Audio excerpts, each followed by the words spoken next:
ஒரு பெண்ணை ஒரு சதையாகவே பார்க்கிற மனோநிலை ஆண்கிட்ட இருக்கு. அவள் எனக்கு கீழே அப்படிங்கிற ஒரு மனோநிலை. அவளை அறிவாக அங்கீகரிக்க நாம் தயாரில்லை. அவள் கோல போட்டியிலே கலந்து கொள்ளுகிற போது அடேப்பா என் பொண்டாட்டி சூப்பரா கோலம் போட்டுன்னு சொல்றோம். கத்திரிக்காய் கூட்டு வச்சா ரொம்ப நல்லா சமைக்க என் பொண்டாட்டி அப்படின்னு சொல்றோம்.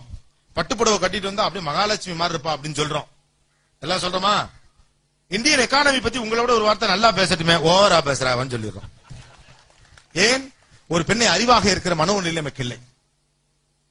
பெண்ணை ஒரு ஆண் அறிவாக இருக்க வேண்டும்.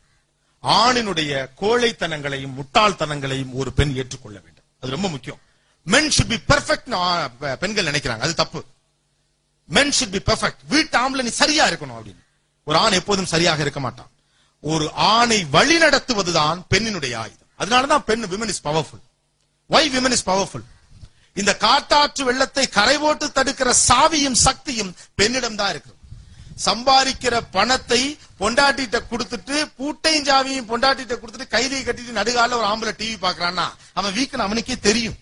அதனாலதான் பாக்குறான். அவன் தான் வீக்குன்னு தெரியும்ல. அப்புறம் நான் ஒன்ன மாதிரியே வரேன் பாரு எதுக்குன்னு. பெண் பெண்ணாக ஜெயிப்பது ரொம்ப அழகு, ஆண் ஆணாக ஜெயிப்பது ரொம்ப அழகு. ரெண்டு பேரும் தானாக ஜெயிப்பது தேசத்திற்கு அழகு. இதுல போட்டியே கிடையாது. ஆணும் பெண்ணும் சமம் என்பது அறிவு சமம். பெண்ணை மதிக்கிற ஒரு சமூகம் தான் நாகரிகமான சமூகம். பெண்ணை போற்றுகிற ஒரு சமூகம் தான் நாகரிகமான சமூகம். பெண்ணுடைய அறிவை கொண்டாடுகிற சமூகம் தான் ஒரு நாகரிகமான சமூகம். அதனாலதான் விமன் எஜுகேஷன் இந்தியா அன்னிலிருந்து கொண்டாடு. ஒரு பெண் படித்தவளாக இருந்தால் அவளுடைய சமுதாயமும் அவளுடைய தலைமுறையும் வளரும் என்று அதனால்தான் நம்புகிறது. அவளை அறிவாக ஏற்பதற்கு ஆணுடைய அதிகார மனது இடறுகிறது. அவள் மத்தது எல்லாம் ஓகே, பரதநாட்டியம் பேசினா ஓகே, உங்க பஞ்சாயத்து ராஜ் சிஸ்டம் பற்றி பேசினா ஏன் தேவையில்லாதெல்லாம் பேசுற, நீ சீரியல் பாரு. ஆண் அழகியல் பேச வேண்டும், பெண் அரசியல் பேச வேண்டும், தப்பில்லை. அவரவரின் நல்லது கெட்டதுகளோடு நிறை குறைகளோடு ஆணை பெண்ணும் பெண்ணை ஆணும் அணுகுவதுதான் அழகு. வேற என்ன கேள்வி மிச்சம்? நாகரிகத்தை பத்தியா? எனக்கு பிளைட் பாத்தீங்கன்னா 8 மணி 7 மணிக்குள்ள நான் போயிட்டா நாகரிகம். பிரச்சனை அதுதான். நாகரிகம் நாகரிகம் அப்படிங்கறத நம்ம ரெண்டு மாதிரி புரிஞ்சுக்கிறோம். மாடர்னைசேஷன், சிவிலைசேஷன் ரெண்டு இருக்கு. What is modernisation, what is civilisation? உங்கள் கலாச்சாரத்தினுடைய தன்மையோடு புதுமைப்படுத்தப்படுகிற எதுவும் நாகரிகம். கலாச்சாரத்தினுடைய அதான் சிவிலைசேஷன். உங்கள் நாகரிகம் என்பது உங்கள் கலாச்சாரத்தினுடைய அடையாளங்களோடு புதுமைப்படுத்தப்பட வேண்டும். It has to be updated in the lines of your own culture. அதுதான் சிவிலைசேஷன். வேறு ஒரு மனிதனிடமிருந்து வெறுமனே காப்பி அடிப்பது மாடர்னைசேஷன். அது இல்ல. உலகத்தின் அழகான மாடர்னைசேஷன் அப்படிங்கிறதோ அல்லது சிவிலைசேஷன் இந்தியா தான். கவர்ச்சியான உடை அணிகிறார்கள் உலகம் முழுக்க, அப்படிலாம் கிடையாது. உலகத்திலே கவர்ச்சியானது ரெண்டே ட்ரெஸ் தான், ஒன்னு வேட்டி இன்னொன்னு சேலை. எதெல்லாம் தெரியக்கூடாதோ அதெல்லாம் தெரியும். நம்ம எப்போ கட்டியாச்சு, அதெல்லாம் யோசிச்சிருக்கோமா? எந்த பட்டனும் இல்லாம எந்த ஊக்கும் இல்லாம உலகத்திலே ஒரே ஒரு ட்ரெஸ் தாங்க போட முடியும், வேட்டியும் சட்டையும். இது எல்லாத்துக்கும் பட்டன் வேணும். திங்க் பண்ணி பாருங்க எவ்வளவு பெரிய ஆர்டிஸ்டிக் கல்ச்சர் நம்மகிட்ட இருந்திருக்கு. அதனாலதான் வெளிநாட்டுல பொம்பளைங்க இறங்கின உடனே போயிட்டு ஒரு சேலையை வாங்கி வெளிநாட்டு பிள்ளைங்க எல்லாம் கட்டிக்கும். பட் இப்ப பொம்பளை ஆளுகள்லாம் எல்லாருமே இந்த ஊக்கு வச்சு பட்டன் வச்சு பாக்கெட்லாம் இருக்குங்க சேலையில. அன்னைக்கு ஒரு கடையில போய் பாக்குறேன். இப்ப எனக்கு திருமணம் ஆயிட்டதுனால இந்த மாதிரி கடைக்குள்ள நான் போறேன், பாக்கெட் வச்சிருக்காங்க, என்னென்னமோ இருக்கு. சோ என்னை பொறுத்தவரை நாகரிகம் என்று நான் நம்புவது என்னுடைய அடிப்படையை விட்டு கொடுக்காத புதுமைப்படுத்தலுக்கு பெயர் நாகரிகம். 2 more questions. Hello sir. மனிதநேயம் sir. Hello hello hello. G Lingeswaran from triple department. சொல்லுங்க சார். 60 ஆண்டுகளுக்கு முன்னால் போடப்பட்ட இந்திய அரசியல் சட்டம் இப்போது இருக்கிற சூழ்நிலைகளுக்கு சரியா? இல்லை. இதுக்கு யோசிச்சு போய் சொல்ல நினைச்சோ? இல்ல, இல்லதான். ஆனா அதை மாத்தணும் நீங்களே யாரும் சொல்ல. மாற்ற வேண்டிய தேவை இப்ப இல்லைன்னு நினைக்கிறாங்க, அவ்வளவுதான். மாற்ற வேண்டிய தேவை இப்போது இல்லை அப்படின்னு நினைக்கிறாங்க. மாற்ற வேண்டிய தேவை இருப்பதாக ஒரு கன்சென்சஸ் இளைஞர்கள் அல்லது படித்தவர்கள் முன்வைக்கப்படுகிற போது தேசம் கேட்கும். நீங்க சொல்றது ரொம்ப வேலிட் பாயிண்ட். ஆனா இது மாதிரியான கேள்விகள் கல்லூரிகளுக்குள் எழுந்திருக்கிறதா நான் சந்தோஷப்படுறேன். சினிமாவை தாண்டி appreciate. I would like to appreciate that. அந்த யங்ஸ்டர்ஸ்க்குள்ள அதெல்லாம் வரணும். தேசம் பற்றி ஒரு பார்வை வரணும். சொல்லுங்க. மைக் ஒர்க் பண்ணாலும் பரவாயில்ல, சொல்லுங்க. இன்றைக்கு நம்ம நாட்டுல வறுமை, வன்முறை, லஞ்சம் தலைவிரிச்சாடுது. இளைஞர்கள் முன்னேறதுக்கு ஒவ்வொரு அரசாங்க வேலைகளுக்கு போவதற்கு மிகப்பெரிய தடையாக இருக்குது. இதை ஒழிக்கிறதுக்கு என்ன வழி? முதல் விஷயம், இந்தியாவுல வறுமை, இன்னொன்னு என்ன, வறுமை, வன்முறை, லஞ்சம், இது மூணும் தலை விரிச்சு ஆடல. முதல்ல அதை நம்ம ஒத்துக்கணும். இது நமக்கு சொல்றதுக்கு சோக்கா இருக்கிறதுக்காகவே சொல்லிட்டு இருக்கோம். இந்தியா உலகினுடைய அமைதியான நாடுகளில் ஒன்று. இரண்டாவது, அரசாங்க வேலை. அரசாங்கத்துடைய வேலை வேலை கொடுப்பது அல்ல. முதல்ல நம்ம அந்த இதுக்கு வரணும். நம்ம சர்வீஸ் செக்டர்ல பழகிட்டதுனால இந்தியாவில் இப்போது வேலை இல்லைன்னு சொல்றது ஒரு பொய்.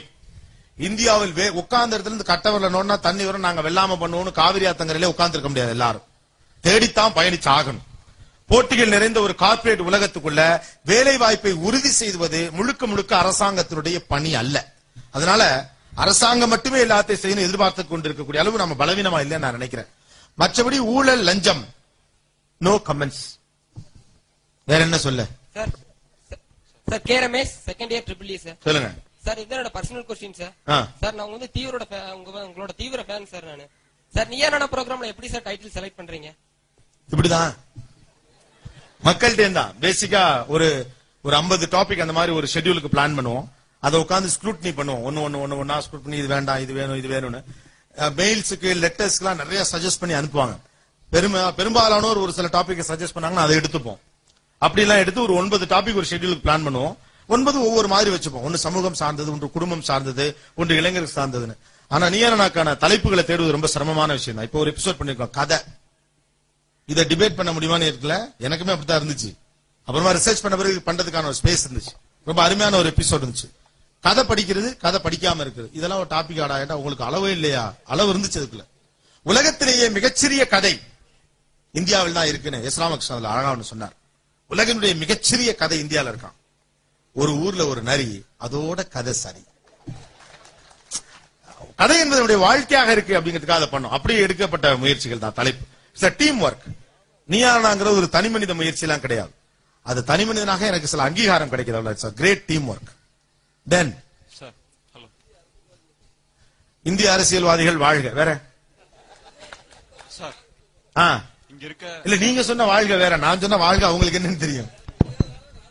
இந்திய அரசியல்வாதிகள் பத்தி என்ன சொல்லுங்க? ஒரே ஒரு விஷயம் தான். நம்ம ஊர்ல மழை பெய்யல அப்படின்னா ஒரு காவடி எடுப்போம், ரைட்டா? ஏன்? கடவுள்கிட்ட. நீங்க அந்த மாதிரி பூஜை எல்லாமே பார்த்திருக்கீங்களா? இந்திய கலாச்சாரத்தை கவனிச்சீங்கன்னா தெரியும். மழை பெய்யல, வறுமை தாண்டவம் ஆடுது, அல்லது விளைநிலங்கள் பொய்த்து போயிடுச்சுன்னா நம்ம ஊர்ல நடத்தப்படுகிற எல்லா பூஜையும் பார்த்திருக்கீங்களா? கவனிச்சிருக்கீங்களா யாராவது? காவடி, சிறப்பு பூஜை எல்லாம் நடக்கும். எல்லாமே ஆக்ரோஷமானதா இருக்கும். நம்மகிட்ட அமைதியான பூஜைகளும் இருக்கு, பார்த்திருக்கீங்கல்ல? ஆனா மழை பெய்யலைன்னா, வெள்ளாம பொய்த்து போச்சுன்னா, விளைநிலம் விழுந்து போச்சுன்னா, நாம தெய்வத்துக்காக எடுக்கக்கூடிய அந்த பூஜை எப்படிப்பட்டதாக இருக்கும்? ஆக்ரோஷமானதாக இருக்கும்.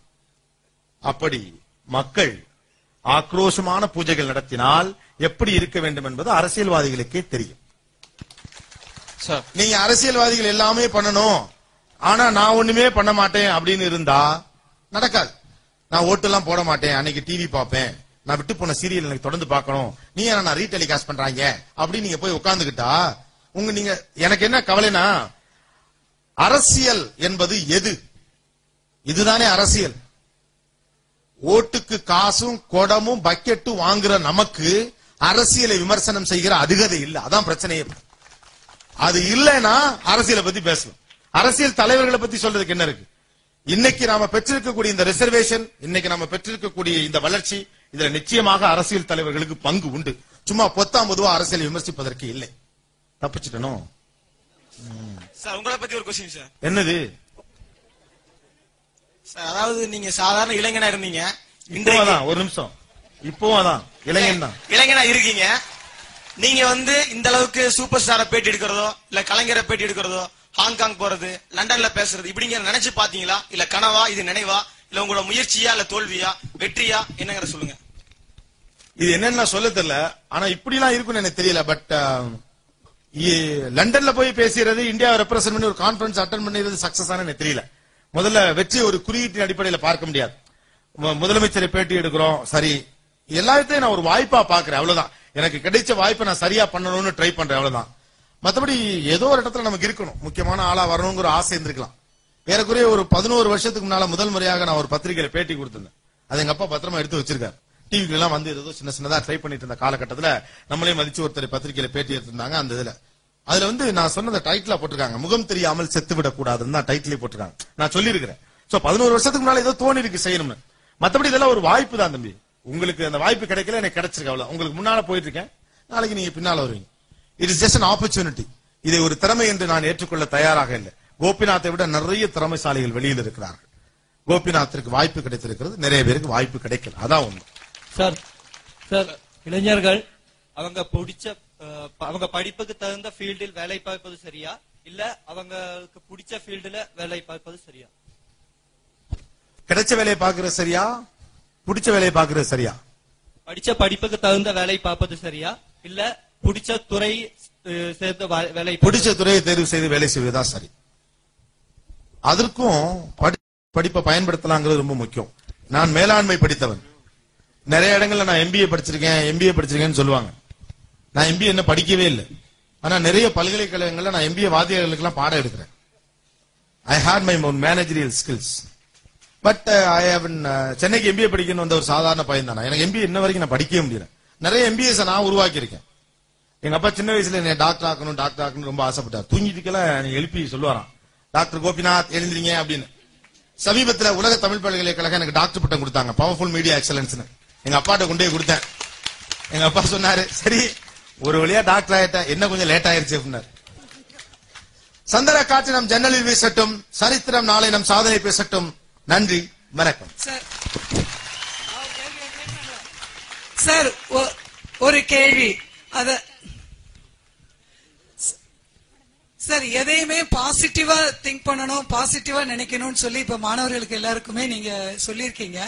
ஆனா நீங்க எழுதின ஒரு புத்தகம், இந்த புத்தகத்தை படிக்காதீர்கள் அப்படின்னு கொடுத்திருக்கீங்க. ஏன் சார் அப்படி ஒரு நெகட்டிவ் டாபிக் கொடுத்தீங்க? முதல் விஷயம், பாசிட்டிவா இருங்க, பாசிட்டிவா இருங்க நான் சொல்லவே இல்லை. சார் பயப்படாம இருங்கன்னு தான் சொன்னேன். பாசிட்டிவா ஒரு மனுஷனால இருக்கவே முடியாது. அது இப்ப சமீப காலமா அது இந்த பாசிட்டிவ்னஸ் பத்தி ஒரு கருத்து வந்துருச்சு. எனக்கு அதுல நம்பிக்கையே கிடையாது. ஒரு மனுஷன் எப்படிங்க எப்போதும் பாசிட்டிவா இருக்க முடியும்? நல்ல சிந்தனைகள் வருவது போல கெட்ட சிந்தனைகள் வரும். ஏதாவது உனக்கு முக்கியத்துவம் கொடுக்கலாம், அவ்வளவுதான். பிளீஸ் இந்த புத்தகத்தை வாங்காதீங்க. அந்த புத்தகம் எழுதப்பட்டதனுடைய நோக்கம் அந்த புத்தகத்தில் ஒன்றும் பெரிதாக இல்லை என்ற உண்மையை சொல்லத்தான். அந்த உண்மையை நம்பிதான் அந்த புத்தகம் 1 லட்சம் காப்பி வித்திருக்கு. உலகத்திலே அழகானது உண்மை மட்டும்தான். அதை மறைச்சிட்டு போய் சொல்ல வேண்டியது இல்லைன்னு. ஏன்னா ஒரு புக்கு ஒரு மனுஷன் லைஃப் எல்லாம் புரட்டி போட்டாத நான் நம்புறேன். இப்ப நான் ஒரு புத்தகம் நேர் தேய்மான எழுதி முடிச்சிருக்கேன். அந்த புத்தகத்தில் இதுதான் சொல்லியிருக்கேன். ஹரிச்சந்திர நாடகம் பார்த்து காந்தி திருந்தி விட்டார் என்று சொல்லுவார்கள். ஒரு மனுஷனுடைய வாழ்க்கை ஒரு மனுஷனை திருத்தீரும் அப்படின்னா ஹரிச்சந்திர நாடகம் பார்த்த எல்லாருமே திருந்தி இருக்கணும். ஆனா காந்தி மட்டும் தான் திருந்தினார். அப்படிங்கிறப்போ அவனுக்குள்ளும் ஏதாவது இருந்தால் மட்டும்தான் ஒருவன் பேசுகிற போது அதை எடுத்துக்கொள்ள முடியும். அந்த புத்தகத்துல கடைசியாவும் எழுதிட்டேன். எழுதியது கோபிநாத்தாக இருக்கட்டும், படிக்கிறவர்கள் காந்தியாக இருங்கள் அப்படின்னு. எல்லாரும் காந்தியா இருங்க.